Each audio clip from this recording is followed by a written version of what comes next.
Now this is the decision of the court. The issue before me, or before the court, is whether I should allow Mr. Masengeli, the contemner who is before the court, to explain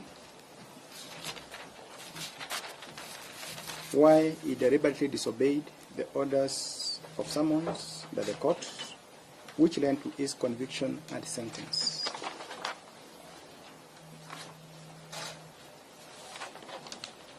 The Law Society of Kenya, led by the President Emeritus Nelson Havi, has urged me to deny Mr. Masengeli the opportunity. He has revealed that he has revealed to this court from the bar that the missing persons have now been released, and all I should do is to allow Mr. Masengeli to confirm that he has complied with the orders of habeas corpus so that these proceedings can come to an end.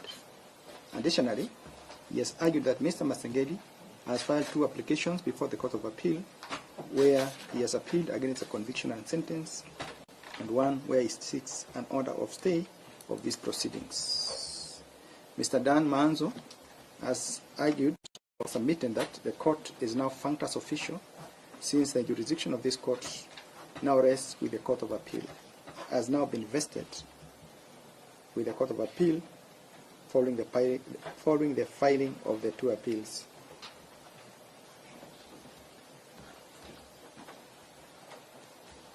This position has been strongly opposed by counsels for the first respondent, Mr. Miller and Mr. Ogola, who have argued that the court gave a coercive order which end compliance requirements. Further, the proceedings before the Court of Appeal are intended to deal with the conviction aspect and not a sentence. In making a decision on the issue before me, I must make reference to the sentence of the order I made on the 13th of September 2024. In sentencing for contempt, there are normally 2 ways of punishing a contemner.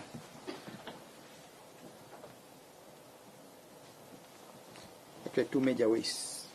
The court can choose to adopt a purely punitive approach, or can choose to use a coercive approach in which it includes what is known as the purging conditions.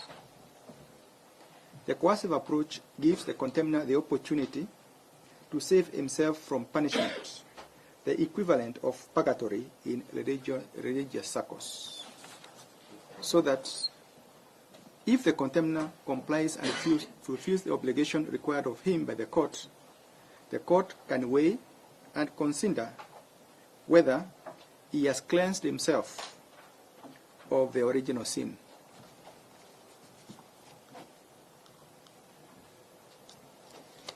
In my ruling on the 13th of September 2024, I had this in mind when I included condition number 4, which stated as follows: the court nevertheless considers it desirable to impose a coercive order as opposed to the punitive order.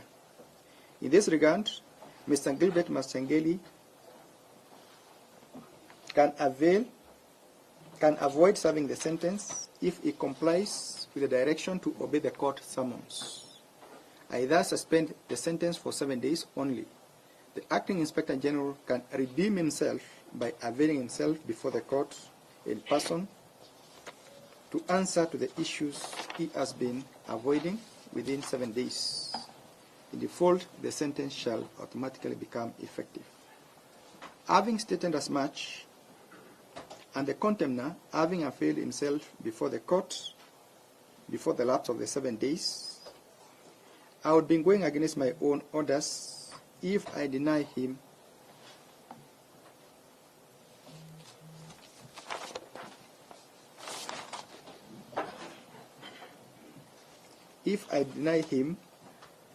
audience as urged by the LSK.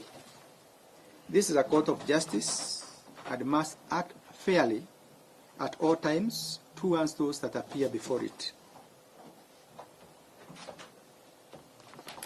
Mr. Masengeli is entitled to be heard by virtue of this court order. The Court of Appeal has not taken away the jurisdiction of this court, for it has not issued any order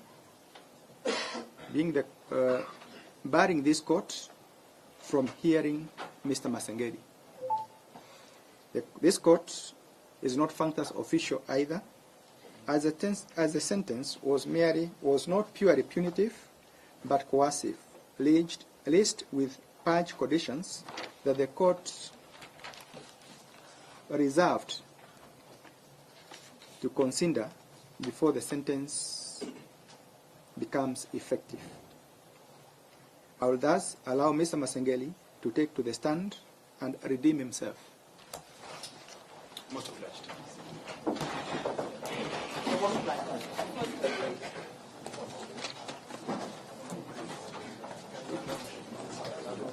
My lord, can you give directions on which side? He must be on the dock. Yes. My lord. Yes. You are the prosecutor of matter. Yes. Stemming from the natural rights arrangement yesterday. Yes. The petitioners reserved the right to cross-examine. My lord, with your kind permission, this is a matter between the court and the contemnor, and it's strike law that the petitioners have no right to cross-examine. Okay, let the order. Sorry, that cannot be the premise. Because if it's just a minute, I have a right to privacy. If he insists that we ought not to be here, we may as well walk out and Okay, go. okay. Let me do this. Mr. Havi, kindly listen. Let him explain. Immediately he has done that, I will seek. I'll seek what submissions from you on whatever issue you want. Then I will rule on it. But for now, let's just follow the order. Let's hear him. My colleague has actually made a Yes. request in advance. Yes. If he's taking oath for the Bible, we will reserve our right to cross-examine. You will reserve the right to cross-examine, but let's first hear him. Then we can see whether it is necessary for you to cross-examine. Because you see, why do you make the decision to cross-examine before you have even heard what he says? Precisely, my lord. Now, a prudent lawyer No, must, just of wait. necessity, Just wait. convey to the court what he intends to do. Yeah, just wait until he does it, then we will consider. My lord, may I seek your leave? Yes, May I seek your leave to leave the court? very well. Mr. Mutinda and Mr. Bitter It's okay. will appear. Thank you so much. Okay, Annette, swear the witness. Swear here.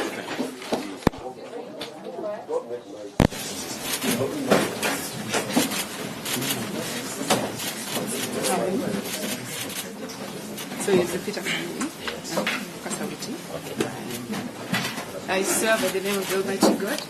I swear by the name of Almighty God.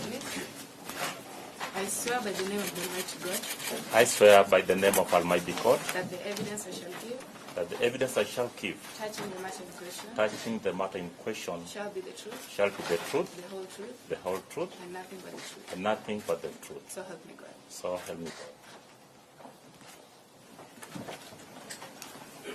Can start with your full name. Kindly tell the court your full name, please. My name, Gilbert Masengeli, Deputy Inspector General of Administration Police.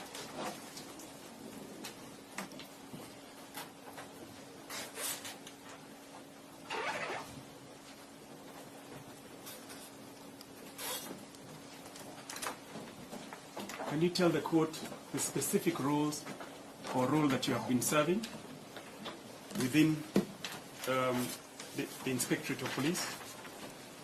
My Lord, some of my duties and responsibilities is border security, ensuring that our borders are safe from incursion within and without for the safety of the Kenyan, my Lord.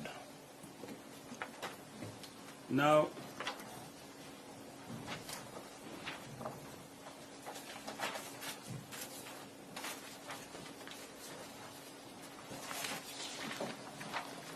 you have sworn an affidavit dated the 20th day of September 2024, which is here. Is that correct? Yes, my lord.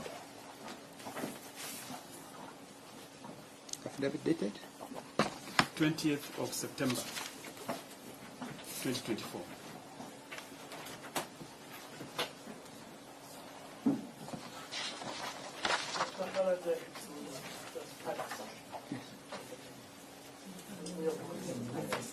You've not been served with this affidavit? It's been forwarded to Rebecca's phone. 5 days ago.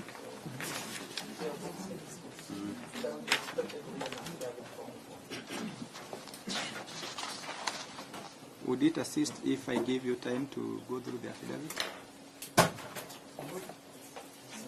Because I can adjourn briefly so that you go through it, if that is what you want.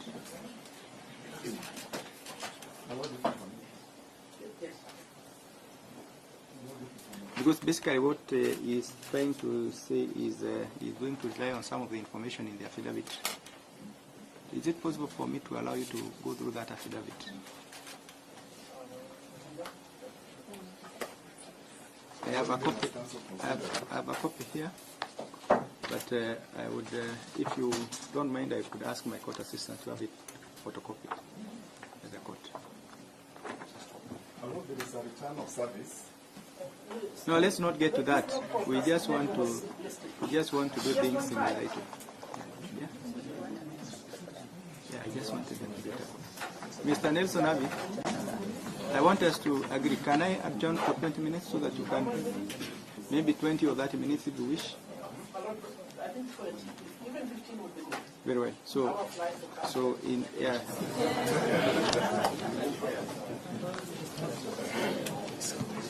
So let's, from good order, let's adjourn for 20 minutes.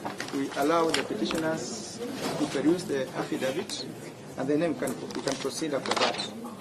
I think it's important that we proceed when we are on the same wavelength. Yeah. Kindly let's adjourn and.